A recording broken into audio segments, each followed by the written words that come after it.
নারিকেলি mix ডাল পেঁয়াজু।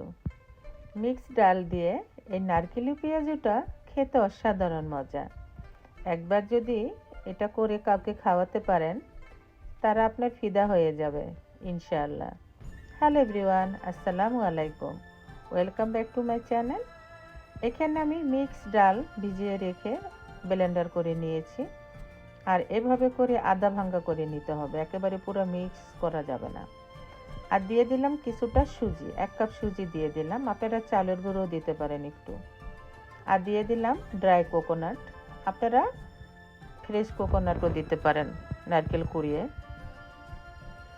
আর এখন দিয়ে দিচ্ছি পেঁয়াজ আর ধনিয়া পাতা। পেঁয়াজ ধনিয়া পাতাটা একটু পরিমাণে বেশিই দিতে হবে।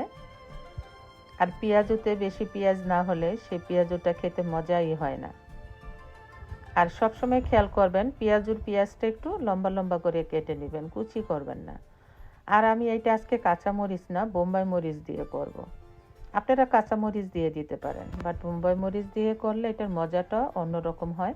যারা বেশি ঝাল পছন্দ করেন তারা খেতে পারবেন, বাট যারা ঝাল পছন্দ না করেন তারা পরিমাণে খুবই কম দিবেন। আমি দিয়ে দিলাম লবণ আর দিয়ে দিলাম হলুদের গুঁড়া। আজকে আমি হলুদ মরিচের গুঁড়া দিচ্ছি, আমি কোনো আর্টিফিশিয়াল কালার দিব না। আর দিয়ে দিলাম একটু ভাজা জিরার গুঁড়া। আর এখন দিয়ে দেব কিছুটা আদা রসুন বাটা।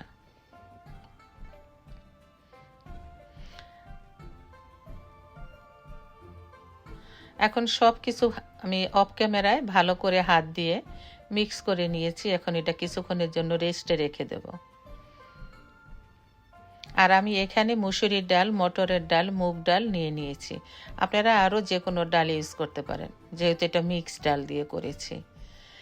এখানে আমি একটা প্যানে তেল জাস্ট একটু গরম করে পেঁয়াজগুলো দিয়ে দিচ্ছি।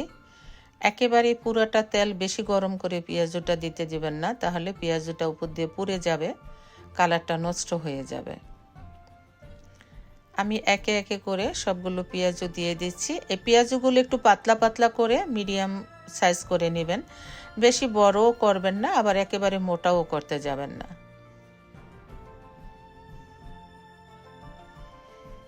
আর পেঁয়াজতে আমি একটু পেঁয়াজটা লম্বা করে কাটতে বলেছি এই জন্য, কারণ কিছুটা পেঁয়াজ যখন পেঁয়াজের দুই দিক দিয়ে একটু বের হয়ে যায়, দেখতেও ভালো লাগে, খেতেও মজা লাগে। এখন এভাবে উল্টিয়ে পাল্টিয়ে দেখুন পেঁয়াজগুলো ভেজে নিতে হবে। আর এটা মিডিয়াম ফ্লেমে ভাজতে হবে, কালারটা সুন্দর থাকবে কিন্তু মচমচা হয়ে যাবে। আর অনেকটা যদি আমি হাই ফ্লেমে ভেজে নিই, উপর দিয়ে কালার এসে যাবে, বাট এটা মুচমুচে হবে না।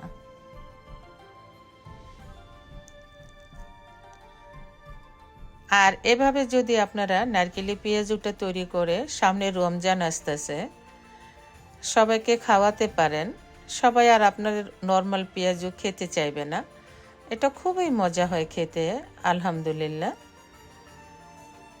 আমি যেগুলো আগে দিয়েছিলাম সেগুলো আমি আগে তুলে নিচ্ছি।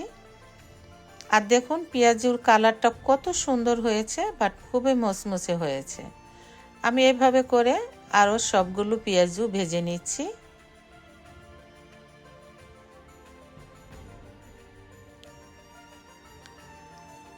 আর আমার এই নারকেলের পেঁয়াজুটা আপনাদের কেমন মনে হলো অবশ্যই কমেন্ট করে জানাবেন। তৈরি করে খেয়ে তারপর জানাবেন যে মজাটা কেমন হলো। না খেলে তো এটা স্বাদ বুঝতেই পারবেন না। আর পেঁয়াজু পছন্দ করে না এমন মানুষ খুব কমই আছে।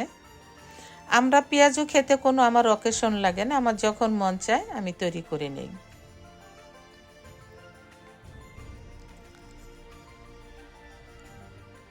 আর এভাবে করে আমি উল্টে পাল্টিয়ে বাকি পেঁয়াজগুলো তুলে নিচ্ছি।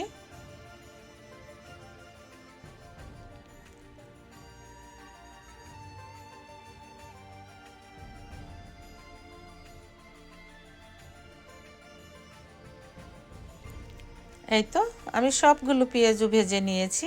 আর উপরে আবার একটু ড্রাই কোকোনাট দিয়ে দিয়েছি। আর আমি ওই দিন আবার নারকেলের চানাও তৈরি করেছিলাম, তাই একসাথে সার্ভ করে নিয়েছি। এটা দেখতে যতটা লোভনীয়, তার চাইতে আরও বেশি মজা হয় খেতে। তাই সবাই ভালো থাকবেন। আর অবশ্যই কমেন্ট করে জানাবেন আমার রেসিপিটি কেমন হলো, নারকেলি মিক্স পেঁয়াজু। আল্লাহ হাফেজ।